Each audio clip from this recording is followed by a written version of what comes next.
우리 가운데서 일어난 일에 대하여 차례대로 쓰려고 한 사람들이 많이 있었습니다. 이 사람들은 처음부터 이 일을 목격한 사람들, 즉 말씀의 종들이 우리에게 전하여 준 대로 기록하였습니다. 존귀하신 데오빌로 각하, 저도 이 모든 일을 처음부터 자세히 조사하였으므로 이 일을 가깝게 차례대로 기록하여 드리는 것이 좋다고 생각합니다. 이는 이미 배우신 것들이 모두 사실이라는 것을 알게 하려는 것입니다.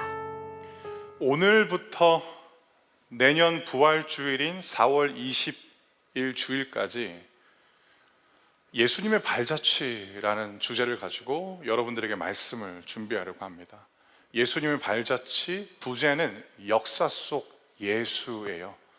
어떤 것에 대해서 여러분들에게 나누고 싶냐면, 복음서에 기록되어 있는 예수님에 대한 증언에 대해서, 예수님의 생애에 대해서 순차적으로 여러분들에게 설교하려고 합니다. 그 이유는 하나예요. 우리가 믿는 예수님이 어떤 분이신지 우리는 알아야 돼요. 왜냐? 믿음은 전인격적이기 때문에 지성과 상관없는 믿음은 맹신이거든요. 그래서 여러분들에게 지성을 토대로 한 건강한 믿음을 제공하기 위해서 오늘부터 내년 부활주일까지 예수님의 생애에 대해서, 그리고 예수님이 하신 일에 대해서 시간의 순서에 따라서 말씀을 준비하도록 하겠습니다.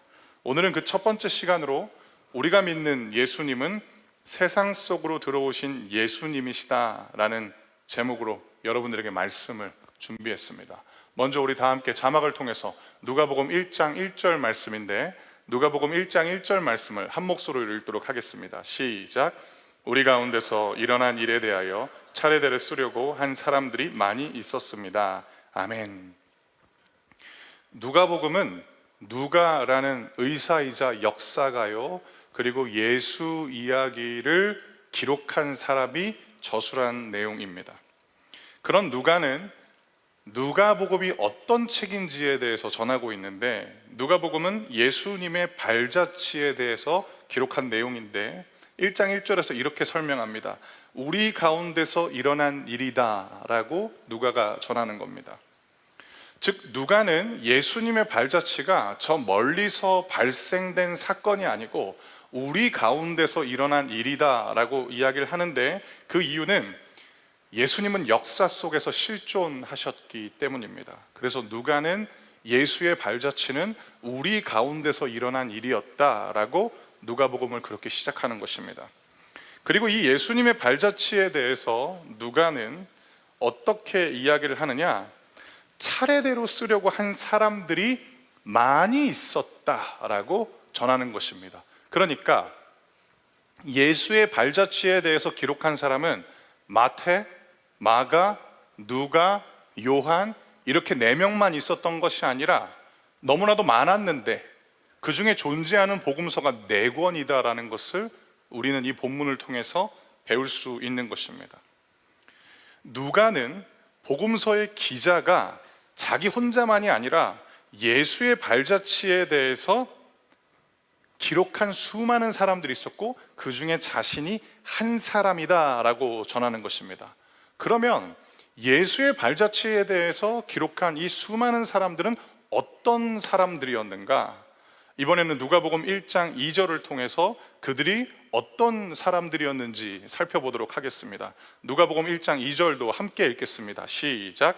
이 사람들은 처음부터 이 일을 목격한 사람들, 즉 말씀의 종들이 우리에게 전하여 준 대로 기록하였습니다. 아멘. 예수님의 발자취에 대해서 기록한 사람들의 2가지 특징이 있습니다. 그것은 무엇이냐? 첫째, 그들은 목격자들이었다라는 것.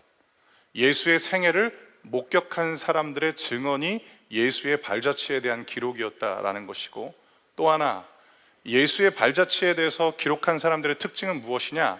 그들은 말씀의 종이었다라는 것입니다. 누가복음 1장 2절에서 이야기하고 있는 말씀은 어떤 말씀이냐? 구약 성경을 의미하는 것입니다. 그렇기 때문에 예수를 이해하기 위한 2 기둥이 존재하는데, 첫 번째 기둥은 무엇이냐? 예수를 목격한 사람들의 증언이 예수를 이해하기 위한 첫 번째 기둥인 것이고, 2번째 기둥은 무엇이냐?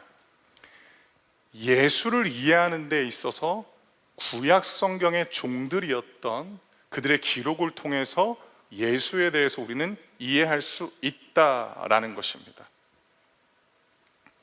그 다음에 누가복음은 자신이 기록한 복음서의 수신자에 대해서 이야기를 하는데, 그 내용은 누가복음 1장 3절부터 4절인데 제가 3절을 읽고 여러분들이 4절을 읽어 주시겠습니다.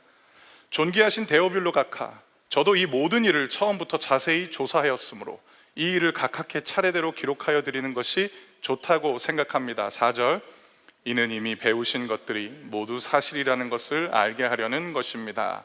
아멘. 데오빌로라는 사람을 향해서 누가가 각하라는 호칭도 설명하고 있어요. 데오빌로 각하는 어떤 인물이었는가? 로마 제국 내의 고위 관료였습니다. 누가복음의 수신자가 데오빌로 각하라는 것을 통해서 우리는 뭘 알 수 있는가? 예수님의 발자취에 대한 메시지가 어느덧 로마 귀족을 향해서 뻗어가고 있었다는 것을 우리는 알 수 있는 것입니다.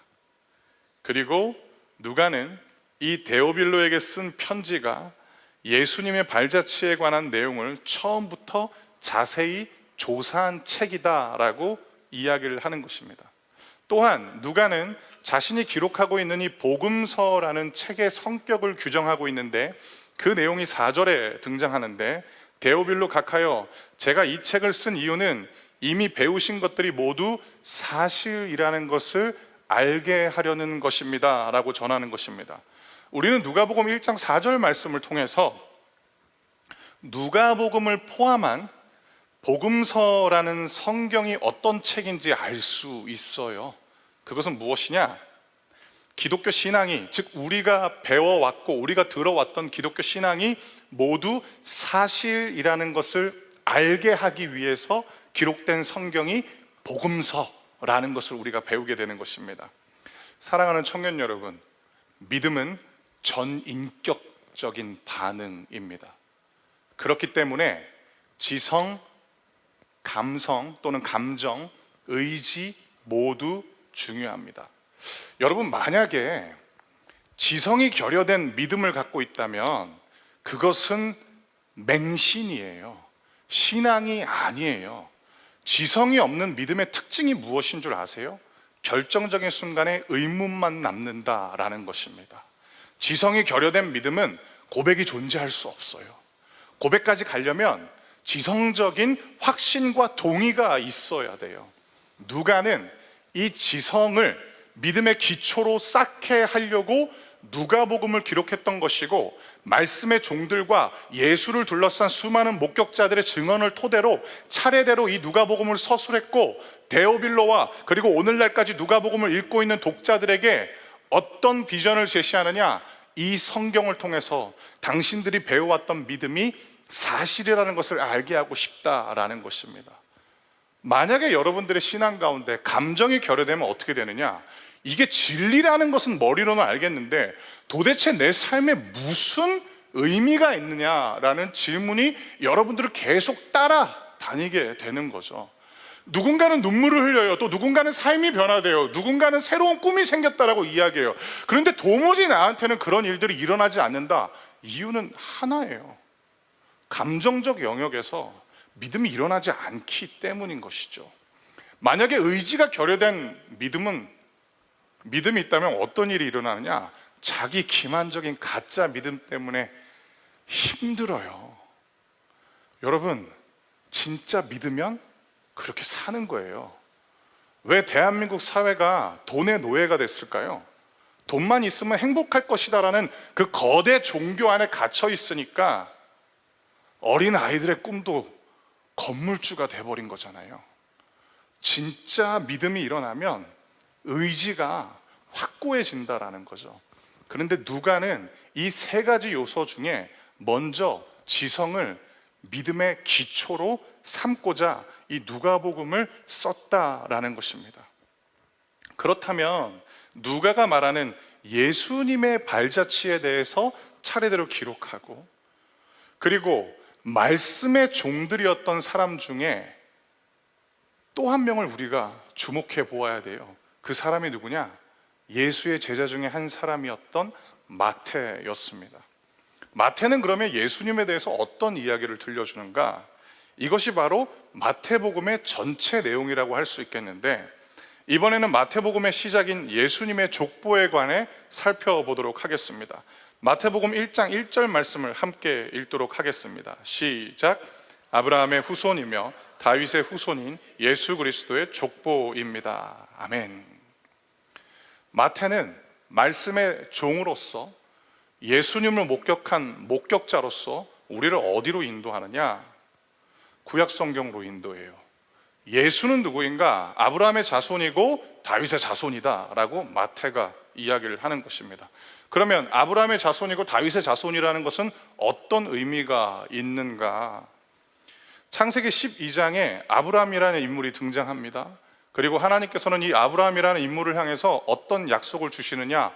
너와 너의 자손을 통하여서 온 세상에 내가 복을 줄 것이야 라고 하나님께서 말씀하시는 거예요.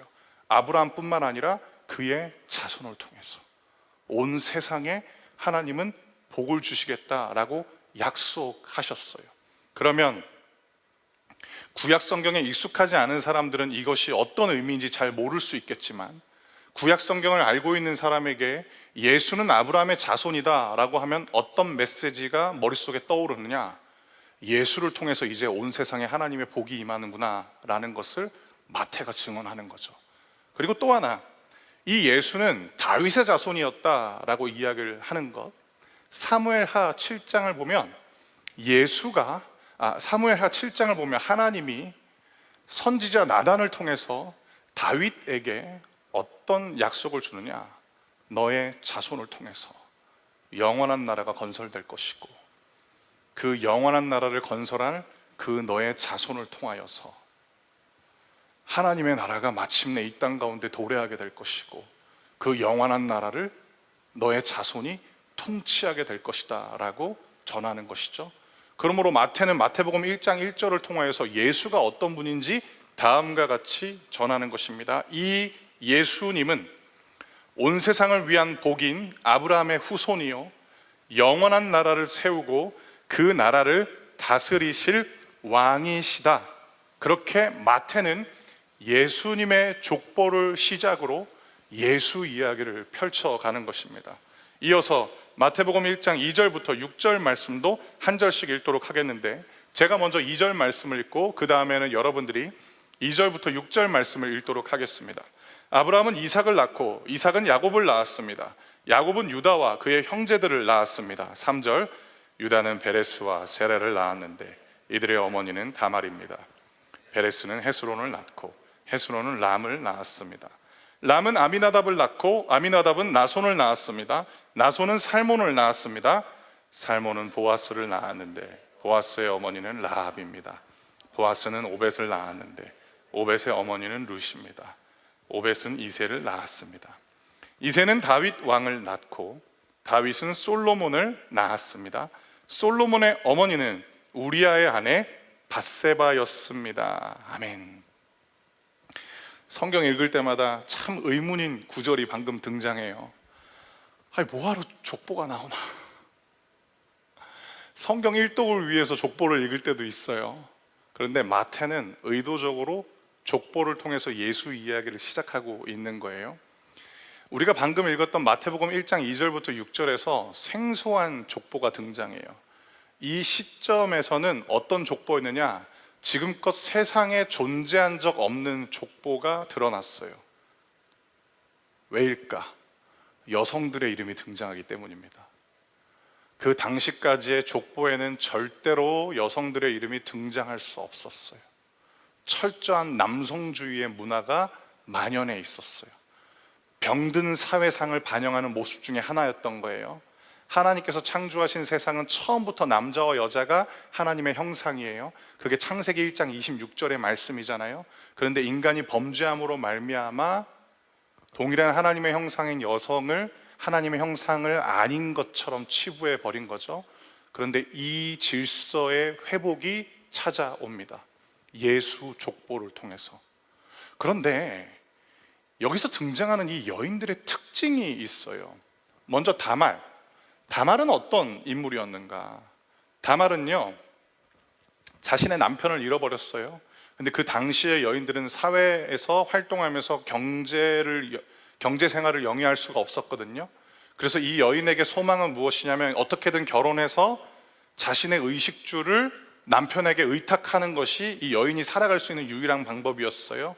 그래서 마침내 다말은 어떤 선택을 하느냐, 시아버지인 유다와 동침하고 자식을 낳게 됩니다. 이러면 안 되는데, 예수님의 족보에 어떻게 근친상간이? 근데 다말이 등장해요. 또 한 명의 여인은 누구냐? 5절에 등장해요. 보아스의 어머니 라합. 라합은 기생이었어요. 기생이 뭘 의미하는지 우리는 다 알고 있어요. 오늘날로 말하면 직업 여성? 그런 사람이 갑자기 예수의 족보에 등장해 버리는 거예요. 또 5절 하반부에 오벳의 어머니 룻이 등장하는데, 물론 룻기에 나오는 룻의 모습은 경건한 성도의 모습도 보여줘요. 룻은 처음부터 끝까지 하나님만 선택했어요. 그런데 문제가 있어요. 혈통에 문제가 있다라는 거죠. 순수 혈통을 너무나도 중요하게 여기는 유대인들에게 룻은 모압 여인이었어요. 그런데 구원자의 족보에 룻이 나오는 거예요. 마지막 6절 하반부에 누가 등장하느냐? 우리아의 아내 밧세바. 하나님은 밧세바가 다윗이 아무리 자기의 아내로 들였다 할지라도 다윗의 아내라고 인정하지 않았습니다. 끝까지. 우리아의 아내 밧세바가 등장합니다. 밧세바 하면 여러분들은 어떤 생각이 드시나요? 성경을 잘 알지 못하는 분들은 멀게 느껴질 수 있겠지만, 성경을 조금 아시는 분들에게는 밧세바 하면은 다윗의 몰락, 다윗의 간음, 성적인 범죄, 그걸 연상케 하는 인물이잖아요. 우리에게만 그런 것이 아니라 유대인들에게도 밧세바는 그런 존재였어요. 그런데 마태복음에 이 여인이 족보에 등장했다라는 것입니다. 또한 이 4명의 여인들은 모두 혈통을 기준으로 봤을 때 유대인들이 아니었어요. 이방인이었어요. 그러면 우리는 질문하게 되죠. 왜 마태는 굳이 당시 시대상과는 다르게 여인들을 족보에 출연시켰고, 그리고 불경건해 보이는 여인들의 이름도 밝히고 있고, 왜 이방인이었던 여인들까지 이 족보에 넣었는가? 메시지는 딱 하나입니다. 아브라함의 후손이요 다윗의 후손인 예수는 온 세상 모든 이들을 향한 구원자시다라는 것을 가르쳐주기 위함인 것입니다. 남자와 여자의 구원자, 경건한 자와 불경건한 자의 구원자, 가슴 아픈 상처가 있건 아니면 삶을 돌이켜 보았을 때 자신의 처지는 쉽지 않았다 할지라도 뭔가 떳떳한 삶을 살았건 간에 그 모든 이들을 향한 유일한 구원자가 예수시다라는 것을 전하는 것입니다. 여러분에게 질문 드립니다. 여러분은 어떤 유형의 사람이십니까? 우리 넥드에 유능한 청년들 많잖아요. 성공을 많이 해보셨어요? 남들에게 나 정도면 남 부럽지 않다라고 말할 법한 스펙을 보유하셨나요? 근데 여러분도 알고 계시죠? 그게 여러분 구원 못해요. 성공 경험이 많은 사람일수록 불안해하는 거 알고 계세요? 나의 포지션을 유지하기 위한 긴장과 갈등 속에서 살아가고 있는 거 여러분 동의하세요? 성공 경험이 많다고 해서 늘 여러분들의 마음에 평안을 줄 수 없어요. 오히려 그 많은 성공 경험이 여러분들을 압박할 때가 얼마나 많습니까? 또 하나, 나 정도면 그래도 남들한테 피해 주지 않고, 기독교 신앙은 겸손을 강조하다 보니까 내가 믿음이 좋다고 말하기에는 좀 뭐해요. 근데 내 마음속으로는 그래도 내가 신앙생활 열심히 하지 않나. 그리고 우리 부모님에게도, 내 직장 동료에게도, 내 대학교 친구들에게도 봤을 때 나 정도면 친하게 지내고 싶은 사람 아닌가. 잘 오셨어요. 그런 바른 삶을 살아가고 있는 여러분들을 향한 구원자도 예수님이기 때문입니다. 또 하나, 여러분들의 과거는 떳떳해요? 여러분들의 과거는 단 한 점의 부끄러움도 없으세요? 저는 가장 무서운 인질이 뭐라고 생각하냐면 우리의 과거라고 생각해요. 누군가가 우리의 과거의 오점을 인질 삼아서 우리를 흔들어대면 우리는 속수무책으로 무너지잖아요. 우리가 부족하니까, 우리가 연약하니까. 그런데 그런 분이라 할지라도 잘 오셨어요. 왜냐? 모든 이들을 향한 구원자로 오신 예수님께서 이제 여러분들을 당신의 발자취로 초대하시면서 여러분들의 마음 가운데 예수를 향한 믿음을 선물로 주실 것이고, 그 믿음을 통해서 여러분들이 받는 구원은 무엇이냐면, 여러분들이 언젠가 생을 다 하고 난 이후에 사후세계의 낙원으로 인도해 줄 믿음이 아니라, 거기서 그쳐버리는 믿음이 아니라, 여러분들이 지금 이 순간부터 영원까지 예수와 동행하게 하는 축복의 믿음을 예수님이 주실 것이기 때문에 여러분들 모두가 잘 오셨다라는 말씀을 드리고 싶어요. 여러분, 예수님의 사람이 되면 어떤 일들이 일어나는 줄 아세요? 누군가가 여러분에 대해서 궁금해져요. 왜냐? 이 세상 대부분의 사람들은 누군가의 사람이거든요. 그 누군가가 자기 자신일 때도 있고 타인일 때도 있어요. 근데 예수의 사람은 세상이 보기에 뭔가 다른 거예요. 사람에게 속한 것이 아니라 다른 존재에게 속한 삶을 영위하기 때문에 궁금해지는 거예요. 그럼 물어보게 될 거예요, 여러분들에게. 당신은 무엇 때문에 그 기쁨과, 당신은 무엇 때문에 그 평안과, 당신은 무엇 때문에 요동칠 수밖에 없는 상황과 환경 속에 있지만 요동치지 않는 견고한 내면에 그 중심이 있는지 물어보게 될 거예요. 그럼 예수의 사람들의 특징이 무엇이냐? 나의 성장과 성숙을 이야기하지 않아요. 예수를 이야기해요. 왜냐? 예수의 사람이니까. 그 모든 이들을 향한 구원자이신 예수님을 믿을 때 그러한 삶을 살게 되는 것입니다. 이제 마태는 예수님의 족보 마지막에 예수가 사람으로 오셨지만 모든 사람과는 구별되는 예수님의 시작에 대해서 전하는데, 이번에는 마태복음 1장 16절 말씀을 함께 읽도록 하겠습니다. 시작. 야곱은 마리아의 남편이 되는 요셉을 낳았습니다.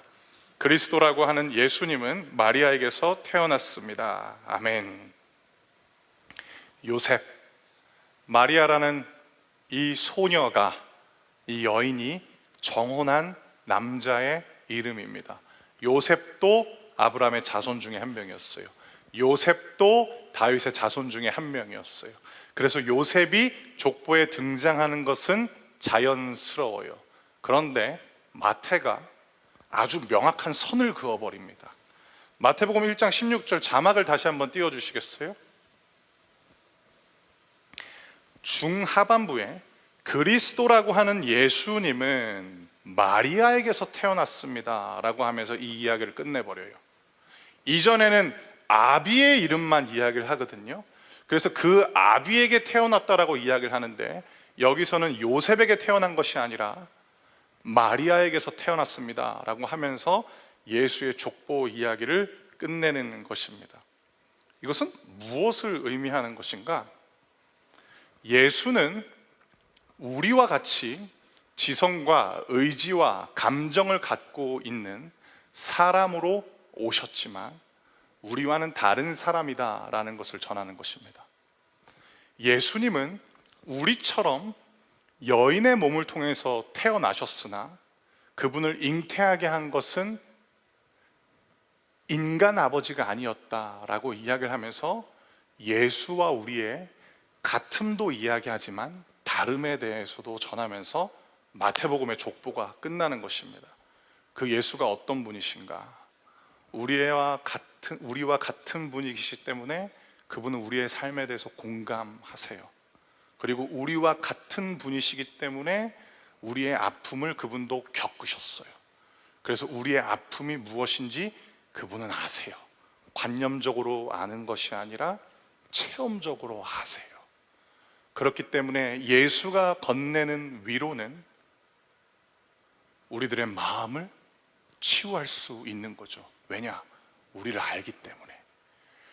공감이 없는 정답은 또 하나의 채찍일 때도 있어요. 공감이 없는 정답은 나의 아픔을 더 도려내게 만들 때가 있어요. 내가 실패한 거를 잘 알고 있어요. 그런데 누군가가 와서 나의 실패에 대한 아픔에 대해서 이야기하지 않고 네가 왜 실패했는지 내가 이야기해 줄게 이러면 귀만 닫고 싶은 게 아니라 마음도 닫혀버리잖아요. 그런데 반대로 대안도 없고 해결책도 없는 위로는 공허해요. 그 어떤 답도 없고 그 어떤 개선점도 없는 우리들의 인생을 향한 조언은 들으면 들을수록 듣고 싶지 않게 돼요. 그런데 예수님은 다르다라는 거예요. 우리를 공감하실 수도 있지만 우리와는 다른 사람이시고 결국 그분은 진리이시기 때문에 그분이 우리에게 전하는 그 말씀은 우리들을 변화시킬 수 있다라는 것입니다. 이제 오늘 말씀의 결론을 내리도록 하겠습니다. 이 예수님을 하나님께서 우리에게 보내주셨어요. 그 이유는 딱 하나, 요한복음 3장 16절 말씀에 근거하면 하나님이 우리를 사랑하셨기 때문입니다. 예수님의 발자취를 따라가면 우리는 어떤 종착지에 도착하게 되느냐? 예수님은 위대한 성인이시구나 라는 것이 아니라 예수님은 하나님의 사랑의 결정체시구나 라는 것을 알게 되는 것입니다. 사랑하는 청년 여러분, 여러분에게 복음을 전합니다. 예수님을 통해서 하나님은 그때도 지금도 여러분들에게 사랑한다라고 말씀하십니다. 오늘부터 부활주일까지 계속되는 예수님의 발자취를 통해서 그 발자취를 따라가면서 여러분을 향한 철회할 수 없는 하나님의 사랑을 만나시길 주님의 이름으로 축복합니다.